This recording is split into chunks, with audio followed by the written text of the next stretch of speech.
Begin with you, since the bond market has been, in a way where the action is, been leading the stock market around for weeks right now. It seems to have been aggressively pricing in a Fed rate cut relatively soon. How do you see the setup there? Have we seen the low in yields, Treasury yields for a while? And are there risks that the market has the Fed wrong? Oh, good morning. There are risks that the market might be a little too optimistic about Fed action. I think, in short, global growth has been flagging, and there was an expectation that trade agreements would pick up the ball and help the global economy pick up some steam.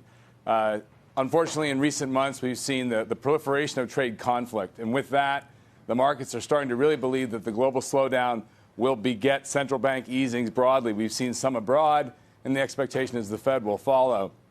That said, the U.S. economy is in pretty good shape. The Fed's very concerned about financial conditions, but financial conditions are holding up. Yields are lower. The stock market's reacting to the lower yields. It's almost a bit of a catch-22. If the Fed doesn't ease or doesn't signal enough of a dovish lean, does that threaten the stock market? So the Fed's in a bit of a tough spot going into this week's meeting. There's no doubt about that. Well, Victoria, what do you think? Would that threaten this, I guess, strength in stocks that we've seen? I guess we should point out that the stocks that are tied to domestic consumer activity have held up relatively well. It's more the globally exposed one that haven't. So do you think the markets are positioned okay if the Fed does not signal an ease? I think the markets will be okay, but I think RJ is correct in that they are anticipating much more dovish news than probably what they're going to get from the Fed. We don't see a rate cut coming either this week or at the July meeting, probably not even the September meeting. And to be honest, we're not even thinking you should take a rate hike off the table over the next 6 to 9 months.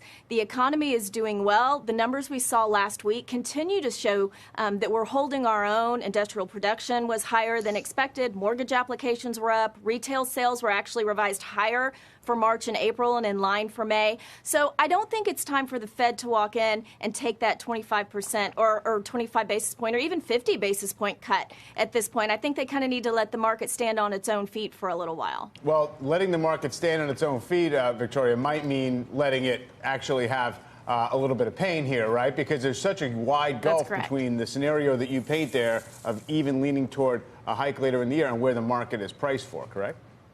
That's absolutely true. There is a wide gap there, and I think the market has gotten too optimistic on this. They need to take a little step back. We know that growth is slowing. RJ talked about that a little bit, and as you mentioned, the companies that are exposed to global growth are the ones that are taking a little bit more of the hit than the domestic ones. But I still think we have to look here what's going on with our companies. Even, the ISM manufacturing numbers, they're still holding their own. The service sector, which is the majority of the economy, is doing pretty well. So I just don't see them coming in and taking a cut at this point in time. I think they're going to play it safe for a little while, do that wait and see, especially with some of the uncertainties in the market, including China waiting to pass the USMCA, issues with Iran. I think there's enough uncertainty that they can stay put for a little while longer.